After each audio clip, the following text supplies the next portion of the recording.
Assalamualaikum warahmatullahi wabarakatuh. Salam sejahtera, shalom, Om Swastiastu, Namo Buddhaya, salam kebajikan, rahayu. Pada video kali ini kita akan mereaksi kembali ini para pembenci Bapak Presiden Jokowi ya, semakin Pilpres dekat ya atau mendekati Pilpres. Nah, para pembenci Presiden Jokowi itu semakin gencar melakukan serangan-serangannya, menghina, mencaci, bahkan mungkin membuat gerakan-gerakan yang intinya ingin melengsarkan atau menjatuhkan Bapak Presiden Joko Widodo sebelum masa akhir jabatannya. Nah, ini biasa kita kenal dengan sebutan kadrun ya. Siapa lagi kalau bukan para pendukung salah satu capres di sana ya. Ini termasuk Mbak Amin Rais ini terus melakukan serangan dan gencar melakukan apa ya, provokasi ya, diantaranya gerakan-gerakan people power. Wah, ini ada hal yang menarik ini. Ternyata ini para kadrun ya, antara teman ya, sama-sama kadrun, ini ternyata mulai perang ya. Diantaranya Novel Bakmumin. Siapa? Novel Bakmumin atau siapa itu? Yang jelas itu alumni 212. Nah, ini mulai perang sendiri ya mereka. Ini antara Novel dengan Mbah Amin, ini mulai perang ini. Keduanya ini nggak ada yang bener ya. Nggak tahu karena apa, ini nanti akan kita tonton video-videonya. Dan juga Mbah Amin ini selalu rajin sekarang itu memberikan kritikan-kritikan terhadap Bapak Presiden Jokowi, tapi ya kritikannya itu semacam kayak mengancam. Yang jelas intinya ya ingin melengsarkan, ini menjatuhkan. Bahkan tidak cuma itu ya. Ini para kawan-kawannya ini terus gencar-gencar apa ya? Kayak ingin adanya khilafah di negeri ini. Ini bahaya ini jika ada capres yang didukung dengan semangat yang ingin mendirikan negara khilafah ini. Oke, kita simak video ini langsung ya. Makin panas, Novel Bakmumin tuding Amin Rais pernah tercatat sebagai tokoh pendukung kelompok yang pro aliran sesat. Perang besar antar kadrun nih. Saya nggak bisa ngomong apa-apa lagi melihat Amin Rais sekarang. Hanya bisa bilang, Pak Tua, sudahlah. Di luar banyak angin, masuklah ke rumah. Wasekjen Persaudaraan Alumni PA212, Novel Bakmumin mengingat betul kenangan dan hubungannya dengan Amin Rais. Dari memori Novel, Amin pada tahun 2008, tepatnya di era pemerintahan Susilo Bambang Yudhoyono, adalah salah satu tokoh yang namanya masuk sebagai tokoh yang pro terhadap kelompok aliansi kebangsaan untuk kebebasan beragama dan berkeyakinan atau AKKBB. Kelompok yang pada saat itu berseberangan dengan Front Pembela Islam pimpinan Habib Rizik Syihab. Menurut Novel, saat itu AKKBB adalah kelompok yang mendukung aliran sesat seperti Ahmadiyah. Meski demikian, Novel berharap agar Amin Rais di usia senjanya sudah saatnya mendapat kesempatan untuk menebus kesalahannya masa lalu. Untuk diketahui, Amin Rais pada tahun 2008 membantah kalau ia terlibat dalam penggalangan aksi AKKBB. Pada 1 Juni 2008, Amin saat itu bahkan mengaku siap dipolisikan dan mempolisikan balik ke Habib Rizik Syihab. Ini merupakan pernyataan yang mengejutkan dari seorang Novel Bakmumin kepada Amin Rais. Tuwek larung mangsa tuwek. Ora duwe aji-aji njaluk diajeni. Ora ana manfaate njaluk diregani. Kuping wis budhek, mata wis blawur, tenaga ora rasa, pikiran wis supet, ora rasa ngengkel. Orang harga makmur 78 tahun merdeka baru pertama kali dikunjungi Pak Presiden. Nah ini Mas, nah, antusiasnya semuanya guys. Gimana? 78 tahun Indonesia merdeka. Baru pertama kali Presiden datang ke Harga Makmur. Ke Pasar Purwodadi, guys. Nah, antusiasnya. Mantap nih antusiasnya. Nah, mantap.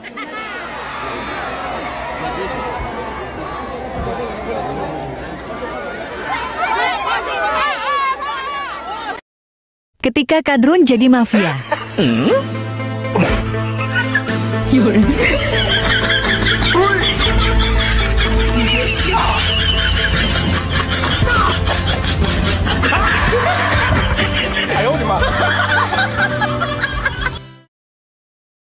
Kalau saya memprediksi September, Oktober, puncak people power. Kenapa demikian? Karena di situ ada 30 September PKI. Rezim ini rezim setuju. Rezimnya rezim yang sudah al-ghayah tubariru al-wasilah, menghalalkan segala cara. Itu rezim PKI namanya. Maka September 30 isu itu menjadi puncak. Tonglang loy. Aku khilafah. Eleng nang nang. Aku khilafah. Akwai. Aku khilafah. Aku khilafah. Ayo, mau berdoa sama saya. Deh, Choya malak kolak kap. Aku khilafah. Aku khilafah. Daerahku ini khilafah. Enang. Chang ơi, mang ơi, pang ơi. Lak. Amin Rais sangat terpukul melihat istri yang sangat dia sayangi berselingkuh dengan sahabatnya sendiri.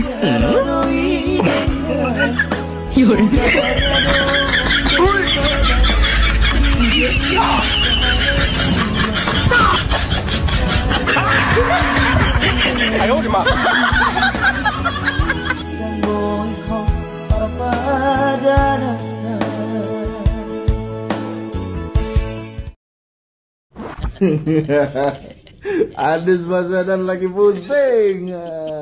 Bukan pusing mikirin cawapres. Dia lagi pusing mikirin visi misi. Tagline perubahan minimal tuh kan harus mikirin tuh yang baru apa, yang mesti dikoreksi apa, yang mesti dihentikan apa, yang mesti dilanjutkan apa. Pusing dia. Lagian nggak mau lihat itu dua calon lawannya kan melanjutkan program Pak Jokowi. Nanti tuh dua-duanya kalau pas daftar ke KPU, Komisi Pemilihan Umum, tinggal diserahkan aja visi misi Pak Jokowi tahun 2019. Nggak pusing-pusing tuh Mas Anies nih. Pusing kok dibikin-bikin. Ya oke lah buat Indonesia ya. Ini mau gimana lagi ya? Hidup perubahan. Ya. Tak mau kalah dari Yohanes Angis yang kerap kali menggendong istrinya, Amin Rais juga ikut-ikutan menggendong Ajeng cuti. Tidak lupa, mereka membagikan momen kebahagiaan itu di akun sosial media keduanya.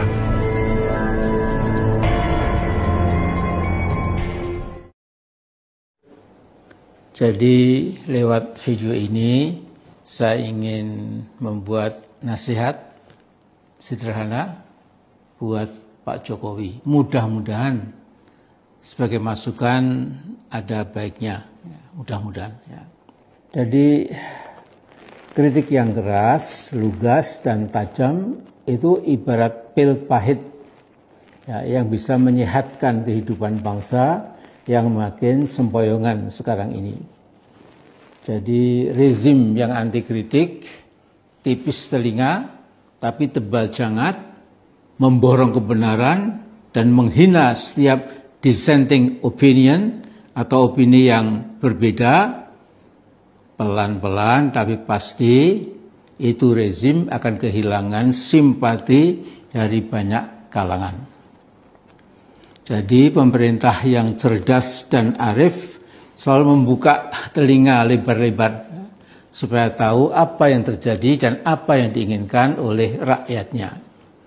Sebaliknya rezim yang bebal dan picik menutup telinga rapat-rapat, ditutup ya, dan meneruskan berbagai kekonyolan dan langkah-langkah yang destruktif buat kepentingan bangsa. Jadi maju terus ya. Istilah Bung Karno dulu, ever onward, never retreat ya. Tapi akhirnya rezim itu akan nyemplung ke jurang yang curam dan gelap ya.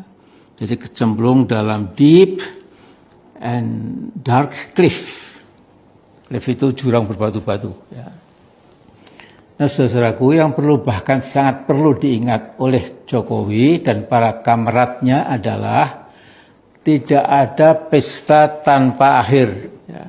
Tidak ada kekuasaan tanpa batas, tidak ada arogansi, kesombongan tanpa terjungkal, tidak ada sikap pelintat-pelintut, ya, tanpa nyungsep. Nyungsep itu artinya ke dalam ke bawah itu. Di Indonesia sendiri kita pernah menyaksikan Bung Karno dan Pak Harto dipaksa lengser oleh para pemuda dan mahasiswa Indonesia pada waktu itu. Padahal Bung Karno itu kan pemimpin besar revolusi dan Pak Harto dijuluki sebagai bapak pembangunan. Tapi lihatlah, kedua presiden kita itu menemui akhir hayat yang cukup tragis dan yang memilukan. Semua itu istilah sekarang ya lewat gerakan people power. Nah, sekarang saya ingin menyampaikan nasihat pada Pak Jokowi. Ya. Jadi berkacalah, ya, berkaca secara objektif, ya, melihat ke belakang dengan sungguh-sungguh bagaimana tokoh-tokoh yang saya katakan di atas, ya, itu memang tokoh kelas berat. Ya. Jadi dibandingkan dengan Bung Karno dan Pak Harto, Anda, Pak Jokowi, dalam bahasa Jawa itu istilahnya dudu ampute. Ya. Artinya nggak sebanding sama sekali. Ya. Nah, Pak Jokowi, kebijakan-kebijakan politik dan ekonomi yang sudah Anda tempuh terlalu banyak yang justru tidak bijak alias kurang matang dalam pertimbangan dan juga kurang realistis dalam kenyataan. Tentu saya tidak akan mengulangi lagi kritik-kritik yang sudah terlalu banyak, sudah berdesak-desak terhadap rezim yang Anda pimpin sekarang ini. Saya bisa keliru, ya Pak Jokowi, tetapi saya berani mengatakan di sini bahwa berbagai policy, kebijakan yang Anda ambil selama ini memang banyak membawa mudarat buat masa sekarang dan masa depan bangsa Indonesia. Akan tetapi yang paling gawat menurut saya itu adalah skandal korupsi lumayan besar sampai yang berukuran atau berskala mega, yaitu mega scale corruption, telah menyeret anak-anak dan menantu Anda. Itu yang saya baca dan saya simpulkan dari banyak sekali berita-berita itu. Ya. Nah, yang terakhir adalah dugaan sebagian wartawan dan pengamat yang jeli yang menyatakan bahwa kemungkinan besar anak-anak Anda ikut terseret korupsi BTS 4G, ya, yang diduga di atas 8 triliun rupiah. Nah, saya harap Pak Jokowi nanti Anda turun panggung sesuai jadwal konstitusional.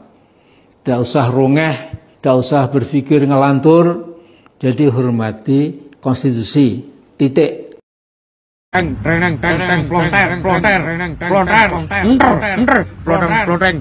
Tuwek lah rumangsa tuwek. Ora duwe aji-aji njaluk diajeni. Ora ono manfaate njaluk diregani. Kuping wis budhek, mata wis blawur, tenaga ora rasa, pikiran wis supet. Wis leleng nang wis sing sapa wis ngombe aom neh. Wis wangerum wis apa ora sangengkel. Tuwek yom-yomi sing enom. Jare sing enom ora gelem ngomong sing tuwek. Lah raimu tuwek njaluk dimong. Rumah samu bayi.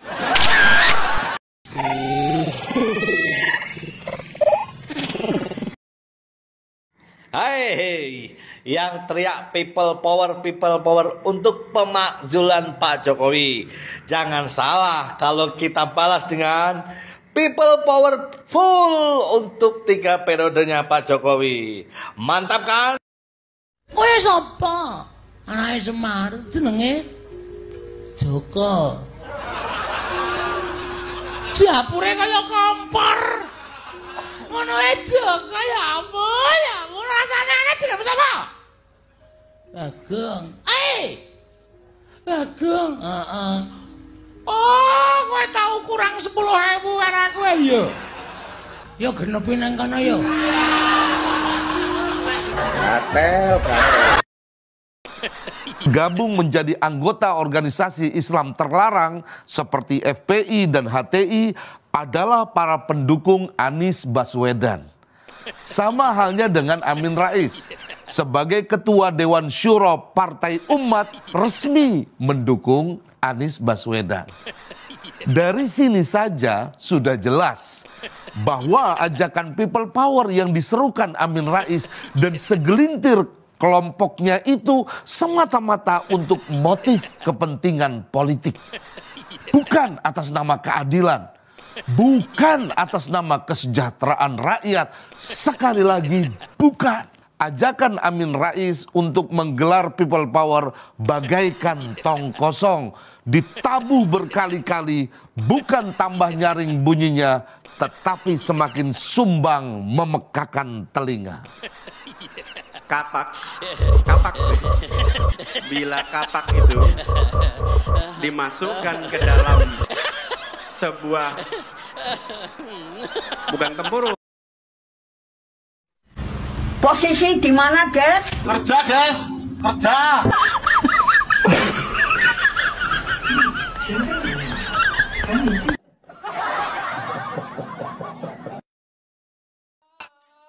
Jadi kalau kita melihat peta politik itu, saya bisa simpulkan masa depan Indonesia tidak akan jauh berbeda saat rakyat negeri ini berharap ada perubahan di tahun 2019.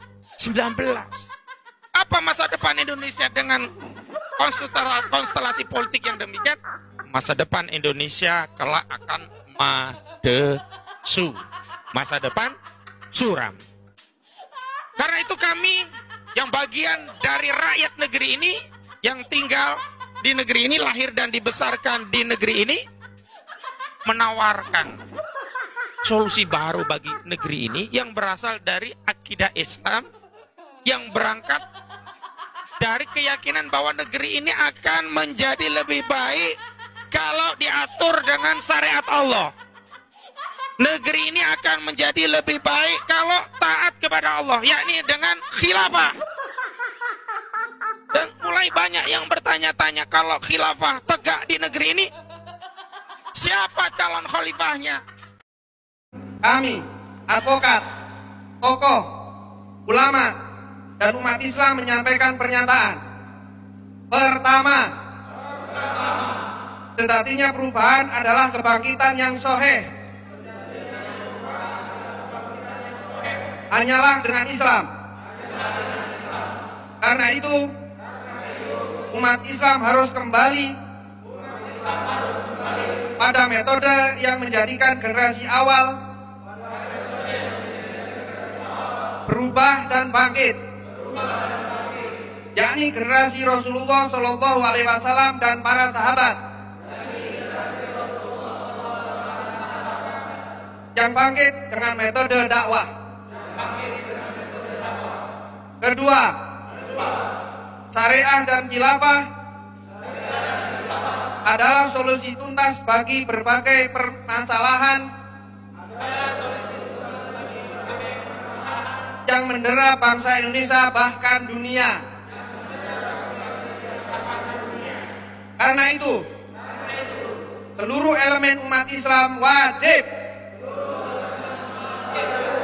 fokus dan bersatu untuk mewujudkan tegaknya syariah dan khilafah. Ya, itulah tadi ya. Jadi ujung-ujungnya itu para pendukung, para kadrun, pendukungnya salah satu capres, ya siapa lagi kalau bukan Pak Anies ya, itu kebanyakan ingin mendirikan negara khilafah ya. Ini pasti menginginkan kebangkitan kayak ormas yang sudah dilarang, HTI dan yang lainnya. Wah, ini sangat bahaya sekali. Tapi kok kayaknya sesama kadrun ini sudah saling berantem ya.